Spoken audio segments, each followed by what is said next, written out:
Lors d'un entretien, le général Abdourahmane Tiani a dénoncé évidemment plusieurs exactions dans son pays, plusieurs pillages, mais également le néocolonialisme. Du néocolonialisme, on en parlera dans cette émission, mais parlons déjà de ces propos du général Abdourahmane Tiani qui disent « Chaque chose à son temps, nos États auraient dû sortir de ce qui était devenu la CEDEAO depuis 1990. Pourtant, jusqu'aujourd'hui, la majorité numérique des membres continue à être membre de la communauté. Mais celui-ci n'a pas que parlé de la CEDEAO, il a également exigé de la France une réparation pour 65 ans de pillage. La France doit payer cash les dettes de 65 ans de pillage, a-t-il déclaré. Au cours de ce programme, nous reviendrons sur ces propos d'Abdourahmane Tiani alors qu'il était face à un média local et qu'il s'exprimait. Celui-ci a pris la peine de dénoncer, mais également d'exiger, comme je le disais tout à l'heure, réparation de la part de la France. En deuxième partie de cette émission, nous parlerons du néocolonialisme que veut détruire complètement la Russie avec l'aide et l'appui de plusieurs autres pays, notamment des pays africains. Merci à tous de nous regarder sur For You Media Africa. Regard panafricain qui démarre tout de suite reçoit le docteur Yam Timba, économiste et chercheur, comme invité. Bonsoir et bienvenue à vous. Bonsoir Madame Begoudé, merci pour cette invitation. Merci à vous d'être là et on démarre les échanges juste après cette transition.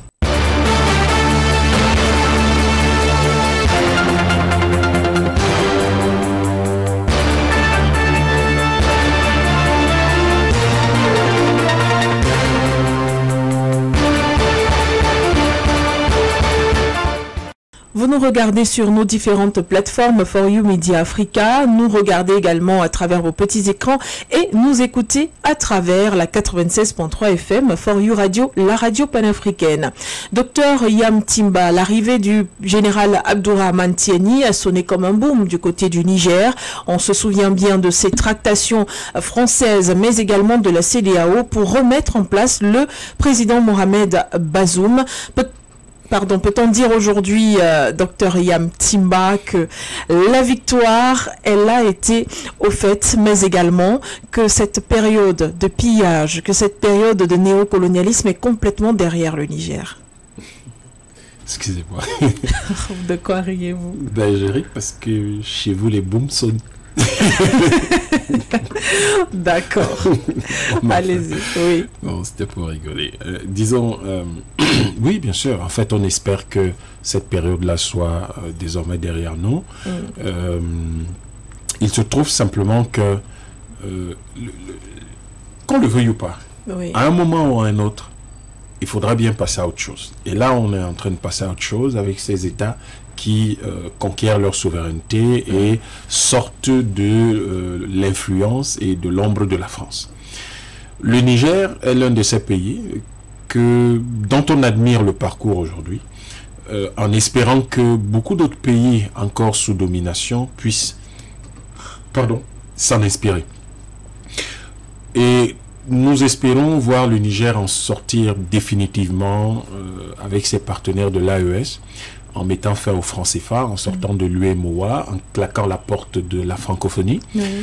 Ça permettra, mais également en quittant des organisations comme l'OCI, l'Organisation de la Conférence islamique, parce que toutes ces organisations sont des organisations coloniales, en fait, qui maintiennent une domination extérieure sur nos pays. Donc, il faut que ce soit le cas. Et que le président Tiani voit les choses dans ce sens est plutôt encourageant pour le panafricanisme et pour la, si vous voulez, la jeunesse africaine qui recherche confusément la période de souveraineté, de liberté dont nos populations, dont nos peuples jouissaient il y a longtemps. D'accord, merci docteur Yam Timba. Alors, le Niger est passé totalement à autre chose, mais n'oublie pas le passé. N'oublie pas le mal qui a été fait à son peuple, n'oublie pas le pillage dont a été victime Niamey et bien sûr toutes les autres villes nigériennes pendant 65 ans. On rappelle que durant cette interview, le général Abdourahmane Tiani est revenu sur le fait qu'il a trouvé plusieurs entreprises sur place qui venaient extraire du sol du Niger plusieurs richesses, mais n'avaient aucun permis, mais n'avaient aucune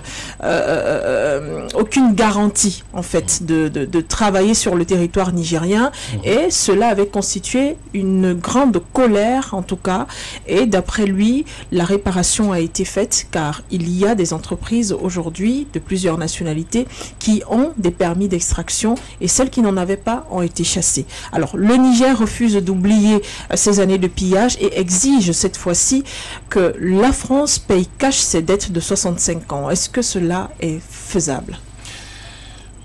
D'abord, cela est souhaitable. Ensuite, cela doit être fait. Okay.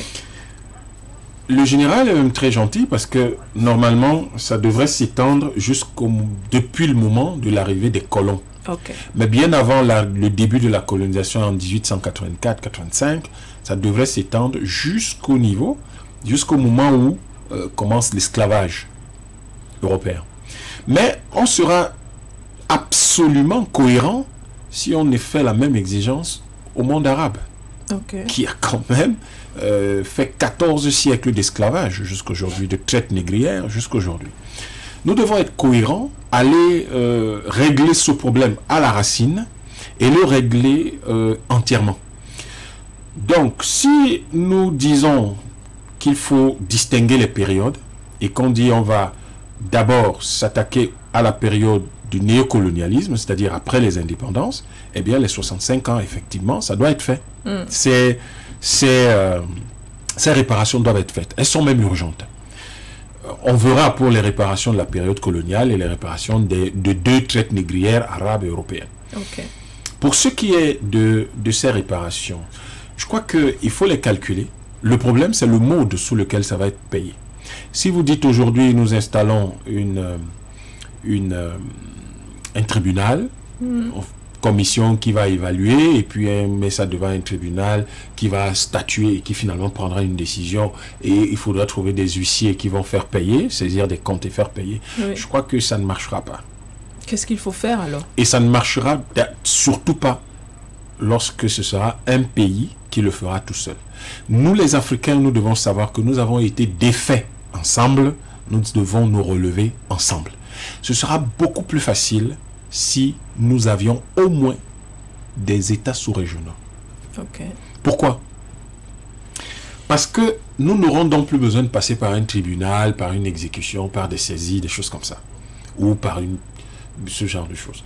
Ce que nous allons faire, c'est que comme tout ce monde veut quand même commercer avec nous, et que tous ces gens-là vont vouloir importer des matières premières ou des ressources que nous avons et exporter vers nous des produits, nous allons directement faire des prélèvements à la source. C'est inévitable. Si vous voulez me payer de l'uranium et que c'est 300 € le kilo, vous êtes obligé, parce que vous êtes un ancien colon, de payer 400 €. Vous n'avez pas le choix. Donc je fais la retenue à la source. Pour que vous accédiez à mes matières premières, vous payez avec une pénalité, contrairement aux autres. Si vous voulez exporter vos produits vers mon marché, si vos produits, vous êtes censé devoir payer 10 francs ou l'équivalent de 10 Sahel à la porte, vous allez payer 15 Sahel parce que vous êtes un ancien colon. Cette méthode oblige les anciens États colonisateurs à soit vous payer, soit vous mourrez. De toute façon, vous ne nous aviez pas donné le choix. Okay. Je propose cette méthode dans un livre paru en 2017 qui s'appelle « L'Afrique s'était résignée à la colonialité ». Et ce livre-là, il est coécrit avec d'autres personnes. Moi, je fais surtout la grande partie introductive et préface, la grande partie de la préface. Et il faut savoir que c'est le seul moyen de tenir ces gens-là. Donc, ils vont s'amuser au début à dire « Oui, nous irons chercher ces matières premières ailleurs. Allez-y. » Allez-y, il n'y a pas de problème. Mais si vous constatez que vous avez 1,5 milliard de consommateurs, mais vous n'avez plus besoin de discuter, vous négociez en position de force. Nous avons 1,5 milliard de consommateurs, messieurs. Vous voulez vendre du lait chez nous, vous le payez 10% ou 15% de plus sur vos exportations, sur les taxes d'exportation, parce que vous devez payer la taxe de réparation coloniale, néocoloniale. Voilà ce que je propose. Mais ça ne peut pas marcher si chaque État y va tout seul. D'accord. Parce que si vous dites vous êtes le Niger et que vous y allez tout seul et que vous ne voulez pas vendre, on pourrait venir convaincre le Cameroun, ou on va convaincre le Mali, ou on va convaincre le Kenya. Bref, on va... un autre pays, comme vous dites. Et ça ne marchera donc pas. Vous vous retrouverez isolé. Okay. La stratégie de l'avocat nigérian, j'ai oublié son nom, dans les années 80-90, qui a mené toute une croisade pour que les Occidentaux payent 25 milliards de dollars. À l'époque, c'était immense. 25 milliards de dollars.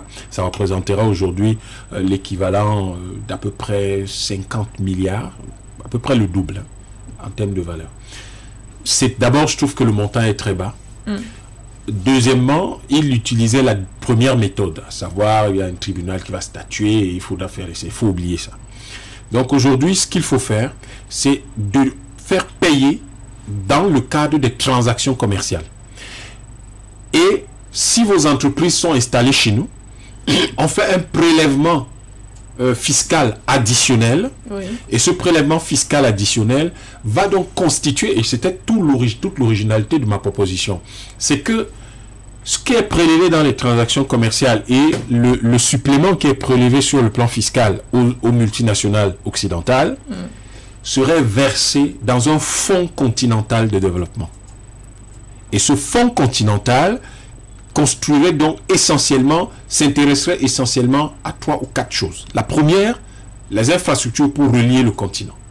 La deuxième, l'agriculture pour que les gens mangent dans le continent. La troisième, l'éducation pour que nous ayons, selon le vœu de Cheikh Anta Diop, que nous puissions armer notre jeunesse, nous pouvons armer de sciences, nous pouvons armer notre jeunesse de sciences jusqu'aux dents. Et la quatrième chose, ce serait d'investir dans la santé pour que nous ayons des hommes en bonne santé, des personnes en bonne santé, des personnes bien éduquées, des personnes qui ont de quoi manger et des personnes qui peuvent se déplacer parce que les infrastructures de communication sont mises en place. Il faudrait y ajouter là-dedans également le transport des données. Donc c'était à la fois les voies de communication traditionnelles, mais également les autoroutes de l'information et de la communication, comme les appelait Al Gore. Donc, tout un réseau maillé de fibres optiques sur le plan continental. Voilà ce que je proposais. Et vous voyez qu'à partir de là, on a les fondamentaux du développement. Et ces fondamentaux vont donc permettre à l'Afrique de se relever ensemble parce qu'elle a été déchue ensemble. Tous les peuples ont été déchus ensemble. Voilà ce que nous proposions. Donc, le général Tiani, il a absolument raison, mais il faudrait qu'on voie quelle est la bonne méthode que nous allons utiliser. L'AES, si c'est fait déjà dans le cas de l'AES, ça commence à être intéressant, mais si ça se faisait dans l'Afrique de l'Ouest, l'Afrique centrale, même si on a des États sous-régionaux, ce serait beaucoup plus intéressant, ces États s'entendraient. Vous voulez acheter du bois en Afrique, d'où que vous veniez, voilà ce que ça va vous coûter. Et toutes les compagnies internationales qui s'amuseraient à jouer les intermédiaires pour vous, c'est-à-dire que, par exemple, une société, je dis n'importe quoi, indienne, vient acheter pour vous et vous revend discrètement, cette société la paiera. Voilà. Alors, dans ses déclarations, le général Abdourahmane Tiani a également tenu à parler des 42 ans. Voilà, en dehors de ces 65 ans de pillage, il y a eu également 42 ans de souffrance et puis de traite négrière et tout ce que vous avez peut-être cité juste avant. Et pour lui, il faudra séparer la dette de la France à rembourser au Niger, payer cash les dettes de 65 ans de pillage systématique, des ressources évidemment du Niger, mais payer 42 ans avec un échéancier trouvé pour être quitte avec la France. La France ne peut pas payer, la France est pauvre. C'est pour ça que je vous dis que c'est pas la bonne. On peut pas. Et il ne faut pas faire payer un pays. Il faut faire payer tous les pays européens. Parce qu'il n'y a pas que la France qui a participé à la traite négrière, à la colonisation. Il y a les Anglais, il y a les Italiens, il y a les Espagnols, il y a les Néerlandais, il y a les Allemands. Faut-il donc que ces États africains... Il y a les Belges. Oui, se forment en une sorte de bloc et demandent au bloc colonialiste de payer... C'est une interpellation. Okay. Et cette interpellation, il faut faire payer à tout ce monde, aux États-Unis, au Canada, qui sont dans l'esclavage, etc. L'histoire nous interpelle à être sérieux, à être organisé. Les autres se sont réunis à Berlin avant de lancer la colonisation. Oui. En 1454, ils se sont tous entendus pour que le pape puisse sortir la fameuse bulle, la fameuse encyclique qui autorise l'esclavage. Nous sommes les seuls à croire qu'on va régler les problèmes individuellement. C'est pas possible. Ça ne marchera pas. Si vous voulez faire régler ces problèmes individuellement, vous serez un État isolé. Et l'effet boomerang, l'impact sera négatif sur vous. Mais si aujourd'hui nous disons, très bien messieurs, à compter de maintenant, nous avons les États-Unis d'Afrique de l'Ouest, les États-Unis d'Afrique centrale, les États-Unis d'Afrique australe, les États-Unis d'Afrique de l'Est, et si les Arabes du Nord le veulent bien, ils forment les États-Unis du Nord, vous n'entrez pas. Vous n'y entrez pas. Parce que tous ces États fédéraux vont s'entendre en disant voici la liste des produits. Enfin, pour toute transaction commerciale entre tout ce qui est nation occidentale, donc vous pouvez être l'Australie, c'est la même chose, puisque c'est une nation européenne. Okay. Tout ce qui est européen du continent et européen éclaté dans le monde, si vous achetez en Afrique ou vous vendez en Afrique, voici les conditions de prélèvement à la source, voici les conditions de taxation additionnelle à la porte si vous exportez chez nous, voici voici le prélèvement, le supplément de prélèvement pour les multinationales de chez vous qui sont installées chez nous. Dans le cas où vous avez simplement une part du capital d'une multinationale, votre part du capital subira ce prélèvement. Okay. Si vous êtes le vrai propriétaire et que vous envoyez quelqu'un d'une autre nationalité comme prête-nom, vous serez prélevé quand même et vous aurez une pénalité pour avoir caché votre identité. C'est à nous de mettre en place ces mécanismes-là. Et vous voyez que dans ce genre de mécanisme, on n'a pas besoin de faire beaucoup de bruit, d'aller solliciter l'ONU, d'aller discuter avec qui que ce soit. On a fait notre chose, vous voulez venir chez nous, les côtes africaines, voici les conditions. Terminé. À partir de là, qu'importe 42 ans, 65 ans, 600 ans de traite négrière, 14 siècles, 600 ans de traite négrière européenne ou 14 siècles de traite négrière arabe, c'est la même chose. Ce sera la même chose. Si vous vous amusez à vouloir créer une sorte de réciprocité, c'est très simple, nous n'achèterons plus chez vous. On achètera ailleurs. On va acheter en Chine, en Inde, au Vietnam, etc. Et au Japon, en Corée, tant pis pour vous. Et je crois que l'expérience russe montre qu'il vaut mieux ne pas s'amuser avec ceux qui sont déterminés à rester libres. Donc voilà. De mon point de vue, ce n'est pas le décompte des périodes est important, mais ce qui importe, c'est la méthodologie qu'on met en place, l'algorithme qu'on définit pour ces réparations-là. Et ces réparations sont inévitables. Croyez-moi, si elles n'ont pas lieu aujourd'hui, elles auront lieu demain.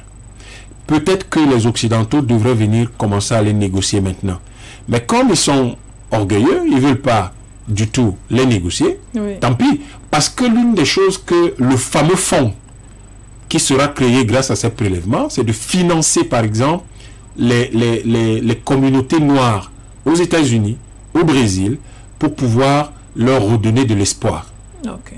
Pas seulement sur le continent. Les communautés qui sont dans le Moyen-Orient, des communautés noires qui sont là, si elles sont abandonnées, c'est autant de choses qui devront être faites. Donc, il faut que les dirigeants comme Tiani ont l'intuition de ce qu'il faut faire et on les voit agir au quotidien pour faire avancer les choses. Mais il faut surtout, et je crois que c'est la base de tout, il faut que les Africains s'unissent. Lorsque nous aurons un certain niveau d'unité, une certaine qualité d'unité, je peux vous assurer que le monde ne nous parlera plus n'importe comment. Merci, docteur Yam Timba. Et dans cette même lancée, peut-être l'AES également pourrait mettre les bouchées doubles. Absolument. Pour contraindre ces pays-là de réparer les torts qui ont été causés à ces différentes nations. Et là, peut-être ce que vous proposez en tant qu'État africain pourrait s'appliquer, puisque là, il s'agit déjà de 3 États. C'est un début. Si là, à ce moment, comme ce n'est pas encore tout le continent, oui, il faudrait qu'ils ciblent un produit pour lequel ils ont un avantage comparatif. Soit que c'est un produit qu'ils vendent eux-mêmes, soit que c'est un produit qu'ils achètent eux-mêmes. Donc, mais comme manifestement, je ne crois pas qu'il y ait un tel produit, ça peut être difficile. Il peut même y avoir dans le dispositif de réparation la fermeture ou, si vous voulez, l'interdiction de certains produits. Les Africains peuvent interdire, par exemple, l'accès à l'or et au diamant à toutes les nations européennes. Le diamant et l'or africain, vous n'y accédez pas. Imaginez que les Africains prennent une telle décision, l'économie de la Belgique s'effondre demain. Demain, ça s'effondre. Imaginez que les Africains décident que, par exemple, leur coton, les Européens ne l'achètent plus. Ils vont s'habiller avec quoi? Donc, il faut... Ce sont des mesures qui viseront aussi à créer la dépendance.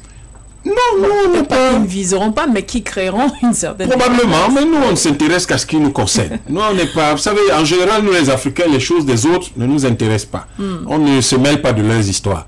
Ce qui importe pour nous, c'est qu'on va dire qu'on a 1,5 milliard de personnes à habiller, oui, ben, notre coton suffit pour eux. Ben, pourquoi est-ce que nous, on va habiller 400 millions d'Européens alors qu'on a 1,5 milliard de gens qui ne sont pas habillés ici et qu'on passe le temps à habiller avec la friperie? Donc, nous voulons qu'ils s'habillent avec des vêtements neufs, qu'ils soient dignes, donc notre coton ne sort plus. Simple. D'accord, docteur Yam Timba. Nous allons rapidement passer à la deuxième thématique. Alors, c'est une déclaration qui vient de Moscou, du côté de la Russie, alors même qu'un forum contre le néocolonialisme est en train de se passer, ou du moins est en train d'être organisé, et puis s'achèvera le 17 février prochain. 70 pays y participent, du moins. Les représentants y sont déjà du côté de Moscou. Une déclaration, c'est le néocolonialisme moderne contre lequel nous allons lutter pour la liberté des nations. C'est une parole qui vient donc de Moscou, et quand on parle de ce néocolonialisme et de cette liberté des nations, on pense beaucoup plus aux pays africains. Aux pays africains qui souffrent de ce néocolonialisme, comme vous l'avez peut-être mentionné tout à l'heure quand on parlait du Niger. Mais une des interrogations principales, c'est est-ce que les pays africains eux-mêmes sont prêts à se détacher de ce néocolonialisme? Je crois que la jeunesse, dans sa grande majorité, elle est prête. Et c'est ce qu'elle veut, et elle le dit. Okay. Le problème, c'est ceux qui dirigent nos continents. Ce sont des larbins de l'ordre, comme les appelait Senghor, Aimé Césaire. Ce sont des larbins de l'ordre, comme les appelait Aimé Césaire. Et ils ont fait des deals avec les colons, les anciens colons, et ils se maintiennent au pouvoir, pour l'essentiel. Ça peut être les dirigeants et toute la haute administration et tous les hommes politiques, mais ça peut être parfois des dirigeants qui sont esselés avec une haute administration totalement aliénée. Donc, il faut aujourd'hui que la jeunesse, justement, prenne les choses en main, avec le concours de ceux qui, parmi ces aînés, sont prêts à défaire ce nœud gordien pour libérer totalement l'Afrique. Nous ne sommes pas... Il n'y a pas de fatalité. Il y a les accidents de l'histoire, mais il n'y a pas de fatalité. Okay. L'Afrique doit se sortir du néocolonialisme. Il faut savoir ce que c'est. C'est essentiellement lié à la dépendance économique, au bloc qui amène donc le pays dépendant à se retrouver sous l'influence politique du pays dont il dépend économiquement. Et les conséquences donc sont tout naturellement, la première c'est cette dépendance économique, la deuxième c'est le blocage du développement du pays qui est sous néocolonialisme, et ensuite on a le chaos qui s'installe, chaos social et politique, Et à la fin, on a évidemment beaucoup de tensions sur le plan social et sur le plan politique. Quand vous observez les pays africains, c'est exactement ce que nous vivons. Cette pauvreté ambiante dans tous les domaines et dans tous les sens du terme fait que il est clair, lorsqu'on évalue le rapport de force, que individuellement, les pays africains ne peuvent pas s'en sortir facilement. Okay. Donc, il faut, encore une fois, il faut de grands ensembles. C'est très difficile pour un pays comme la France de contrôler l'économie d'un grand groupe comme toute l'Afrique de l'Ouest, qui a 500 millions d'habitants, 5 millions et demi de kilomètres carrés. C'est très difficile. Elle ne peut pas. Mais si vous avez le Mali qui a 22 millions d'habitants, la France peut facilement jouer sur un certain nombre de leviers pour maintenir ce pays sous néocolonialisme. Et d'ailleurs, ce qu'ils ont fait pour réussir à contrôler tous les pays, on parle le français, utilisent le franc CFA, c'était de traiter individuellement avec chaque pays. C'est pour ça qu'ils ont toujours tout fait pour qu'il n'y ait pas d'intégration entre ces pays-là. Okay. Et donc aujourd'hui, nous devons avoir ces grands ensembles. Les Africains doivent savoir ce qu'ils veulent. Ils ont une jeunesse qui est prête. Et... mais en fait, il nous faut des Lumumba, des Oumiobe, des Kwame Nkrumah, je crois que des Kadhafi, et je crois que c'est ça qui manque pour le moment.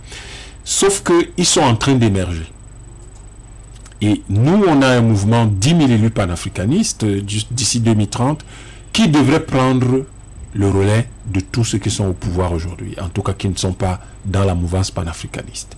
Il faut que les jeunes aillent conquérir les positions de pouvoir. Il faut que les adultes qui ne sont pas encore engagés, 40, 50 ans, qu'ils aillent conquérir ces positions de pouvoir pour que ce soit eux qui ont besoin de sortir leur pays du néocolonialisme, de promouvoir le panafricanisme souverainiste et libertaire, indépendantiste, que ce soit eux qui adoptent les lois et les promulguent et les exécutent. Mais si des gens qui ne sont pas dans cette dynamique sont au pouvoir, ils ne le feront jamais.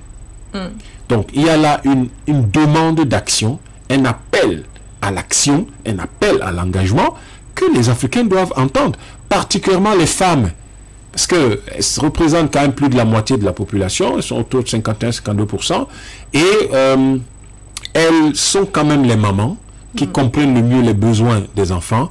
Il faudrait qu'elles s'engagent et qu'elles fassent le nécessaire.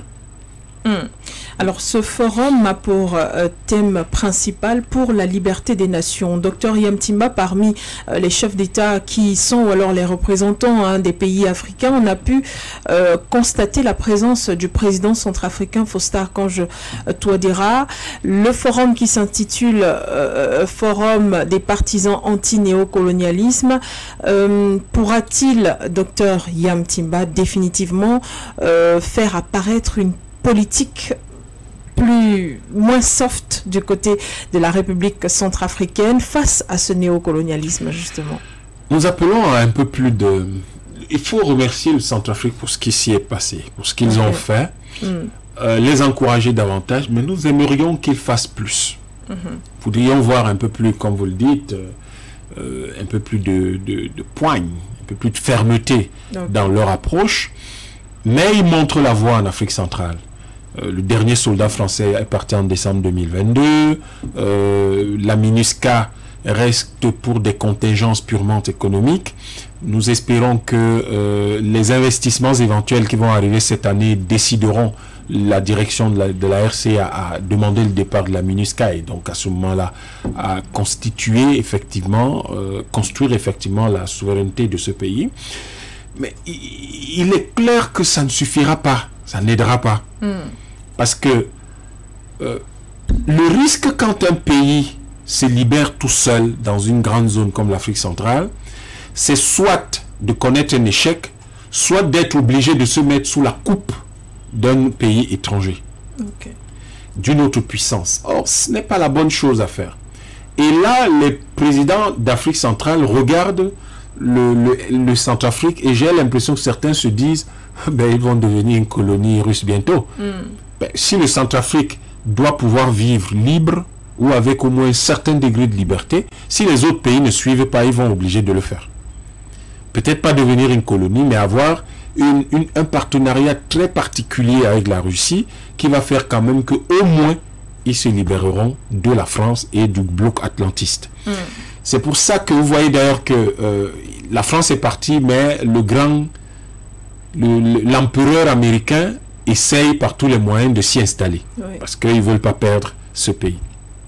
C'est ça le principe du néocolonialisme, c'est comme ça qu'il fonctionne. Si l'un s'en va, un autre voudra revenir. Mais je crois qu'en fait, et vous comprenez tout l'intérêt de ce mouvement de 10 000 élus panafricanistes, il faut absolument que dans les autres pays, il y ait d'autres présidents aux tendances, aux idées, à la vision souverainiste pour faire bloc. Et en faisant bloc, ça fait que on devient tellement puissant qu'on ne peut plus se laisser emporter par la puissance d'un autre pays. Si vous êtes seulement aux dimensions de la CEMAC, ça fait 3 millions de kilomètres carrés. C'est 1/6 de la Russie, mais ça fait 70 millions d'habitants, c'est la moitié de la population russe.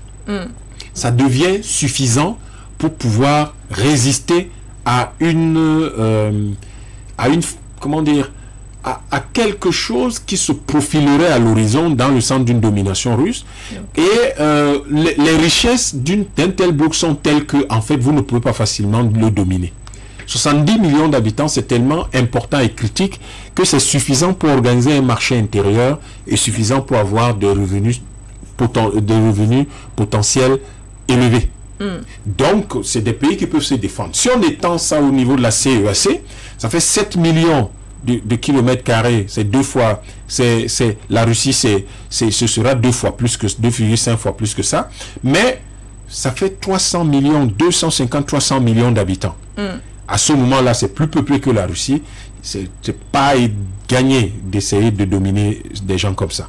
Et c'est des gens dont les exportations maîtrisées et contrôlées par eux-mêmes représenteraient l'équivalent d'à peu près entre 3 000 et 6 000 milliards de dollars. Donc c'est largement supérieur au PIB de la Russie. Donc à partir de là, vous voyez que la stratégie des grands ensembles est la seule voie que nous devons suivre. Au-delà d'elle, on n'a pas beaucoup de chances de s'en sortir. Qu'est-ce qui bloque au niveau... Pourquoi l'Afrique du Sud régresse? Mais parce que ce pays est seul. Or, l'Afrique du Sud serait dans les États-Unis d'Afrique australe avec les autres pays. Ce serait un grand groupe de 250 millions d'habitants. C'est quand même différent que d'avoir les 50 millions d'habitants de l'Afrique du Sud. Oui. Donc, ça lui donnerait beaucoup plus de puissance, ça lui donnerait beaucoup plus de présence et beaucoup plus d'autorité au niveau international. Et il faut que nous acceptions de dissoudre nos petits égos et que nous allions vers ces grands groupes-là. Si nous ne faisons pas ça, nous ne nous en sortirons pas. Les États-Unis ne seraient jamais devenus les États-Unis si ce qu'on appelle, si l'État continental des États-Unis aujourd'hui avait été divisé en 50 États ou même en 5 ou 6. Ils ne seraient jamais devenus les États-Unis. Mais ils sont devenus la puissance extraordinaire qu'ils sont devenus à cause du fait que c'est un grand ensemble. La Chine n'a pas dépassé les États-Unis depuis en réalité autour de 2006 sur le plan économique, parce que la Chine est un petit pays. Mais c'est que vous avez un immense ensemble de 9 millions de kilomètres carrés, d'1,5 milliard d'habitants aujourd'hui. C'est normal, ils ont un marché critique. Donc nous avons le marché, nous avons le territoire, 30 millions de kilomètres carrés, le marché 1,5 milliard d'habitants, 2,5 milliards en 2050, c'est-à-dire dans moins d'un quart de siècle. Faisons le petit effort. Faisons le petit effort qu'il nous faut faire. Mais si on ne le fait pas, les gens se plaignent, nous souffrons, nous souffrons. Vous connaissez la solution, mais vos enfants doivent-ils souffrir eux aussi?